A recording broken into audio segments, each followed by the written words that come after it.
my soul was free. And now on to the conclusion of Gabrielle Falk's Holocaust survival story. Welcome back to New Mexicast, everyone. I was thinking about it the other day, and if you count my broadcasting experience and the time that I've spent here on New Mexicast, I have been reporting for over 14 years. Now, I don't tell you that so that you can guess my age. I was thinking about the fact that during all of that time, there's only been really a handful of stories that I've felt compelled to tell. Stories that really grabbed me and made me feel like I had to at least try to do them justice. Well, this is one of those stories. Well, actually a series of stories, because this is part 4 of a 4-part series on a Holocaust survivor named Gabrielle Falk and her family. Now, if you have been following the series, which I hope you will go back and look at parts 1 through 3, you already know about her son, Stephen Falk, about her childhood, and a little bit about her parents, Walter and Eleanor Freund. Well, now you're finally about to learn how Walter and Eleanor survived the death camps and what Swiss chocolate had to do with it. This episode and New Mexicast's theme song are brought to you by Dorian Spencer. Some of you may get lucky enough to catch him busking around New York City, but fortunately for the rest of us, his newly released Stone to Stone CD is now available at DorianSpencer.com. I love Grandma Ahad. From her radiant smile and warm disposition, you would never know the adversity Gabrielle Falk has faced in her 85 years. While she survived the Holocaust, her uncle Hermann Freund, seen in this family film from the early 1930s, and other relatives were murdered by the Nazis. To honor them, Gabrielle is now recording some of her own memories of the Holocaust. And in keeping with her positive outlook, much of her interview focuses on the lucky breaks that kept her and her parents alive. Gabrielle's own life was saved because her parents sent her and her brother Andreas to a school in Switzerland, where virtual strangers took them in throughout the war. I told my girlfriend that I might not come back after autumn break, and she told her mother, who was a widow with 3 daughters. She came back to school the next day and said, "My mother says if you can't pay for the pension anymore, you can come live with us." She was very nice, and I didn't quite believe it because, it was just the daughter's announcement. It wasn't like a grown-up telling you. But that actually is what happened after everything stopped when the war broke out. So she took you in she just out of the kindness of her heart? But this was another great piece of luck. And when it comes to her father, Walter Freund, Gabrielle says it was another stroke of luck that kept him alive at a French concentration camp. While at the Swiss school, Gabrielle made a friend whose older sister was a nurse. Mayan had volunteered with the Red Cross or the YMCA to go into these camps and hand out canned milk and chocolate to the children. And she was in that camp, and her parents wrote to her that my father was there. And she met him. He had a couple of conversations. And one night she saw him in the lineup for the trains. And she stood next to the deputy commander of the camp, whose wife adored Swiss chocolate, and she had given her Swiss chocolate a few times when she came back from Switzerland with her provisions. So she said to this deputy commander, "Isn't that one too old for a labor camp?" And so, I guess, thinking of his wife and the chocolate, he said to her, "Well, maybe you're right," and substituted somebody from the next day's list. And that is how my father didn't get gassed. I have goosebumps. I'm sure your family... This was just incredible. I mean, that was just such an amazing thing. But it wasn't until several years later that she and her brother were reunited with their father at a train station in Switzerland, a day Gabrielle will never forget. We knew what train he was coming, and my brother, who was still in school in Trogen, was allowed to take a day off from school and came on a very early train, and I went to pick him up. And then the 2 of us walked around. It was early February, and the days were short.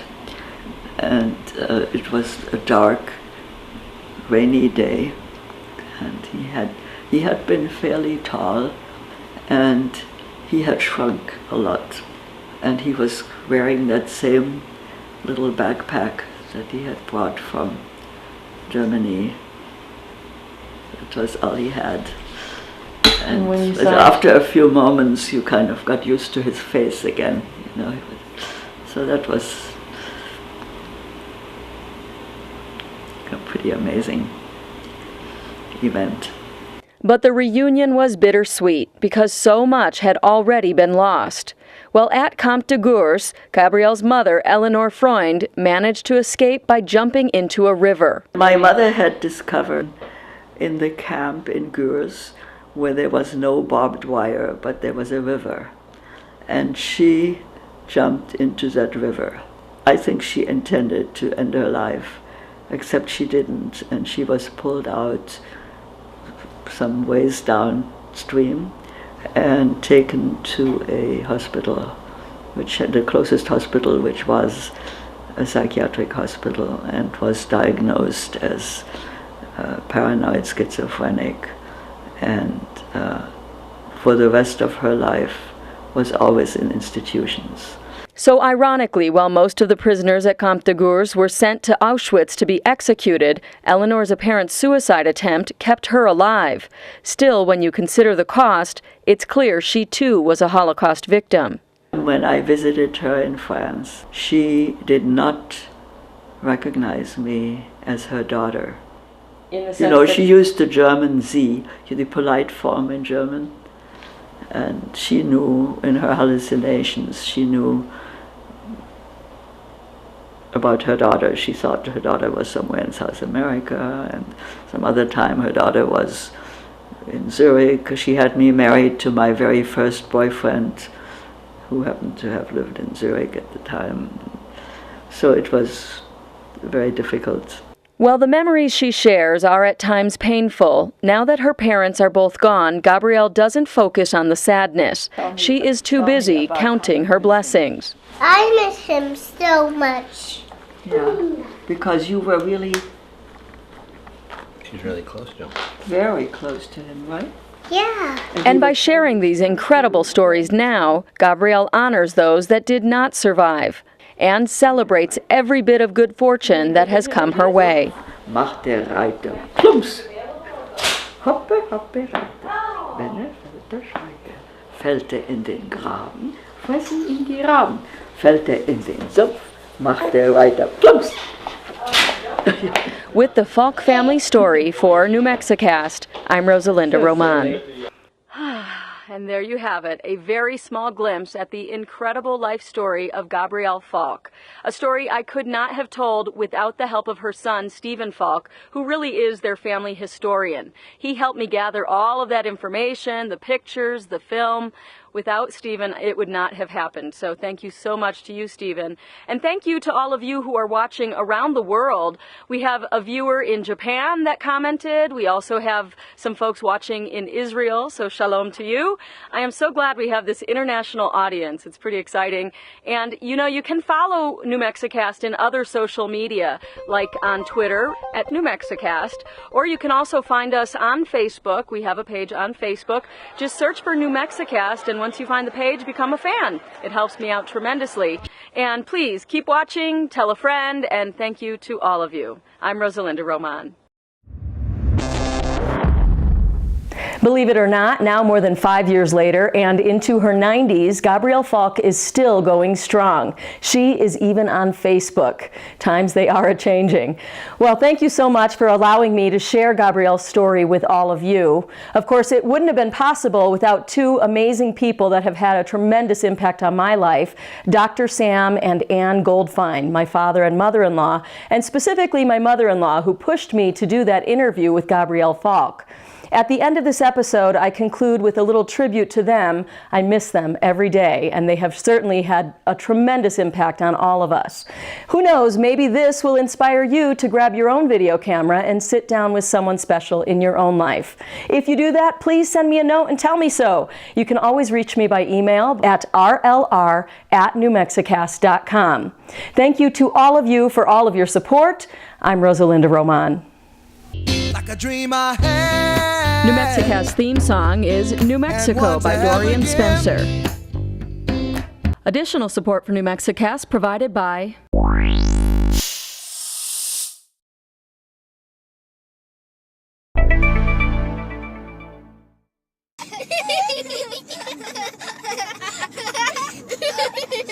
I'm Rosalinda Román, and this is New Mexicast. And look at the little faces who are watching me from inside the window. Hi, Mama. Can you see them? There she is. I have an audience. Hi, guys. Woo, they're warm. I'm going in there. I love Grandma Ahad. Do you miss Grandpa Sam? I miss Grandpa Sam all the time. I do. Tell me about how you miss him. I miss him so much. Yeah, because you were really She's really close to him. very close to him, right? Yeah. And he was telling you stories. Do you remember any story he told you? No. Not anything about it? What do you remember most about him? I Remember his face? Yeah. You remember his hands? I remember him, but in my heart, I remember it. You remember him in your heart? Oh, and you. So, like, happy memories? Yeah, but since he left, He's just not there anymore. Not there at all. Only in your heart he is left. yes, He has a little place in your heart where he is, right? wait, Right in there. And then when you were thinking about him, there he is. Oh, that's very good. How about some more dancing, girls?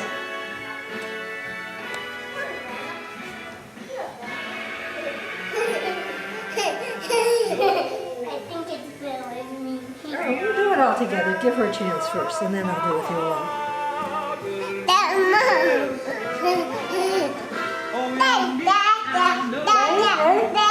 Day, day?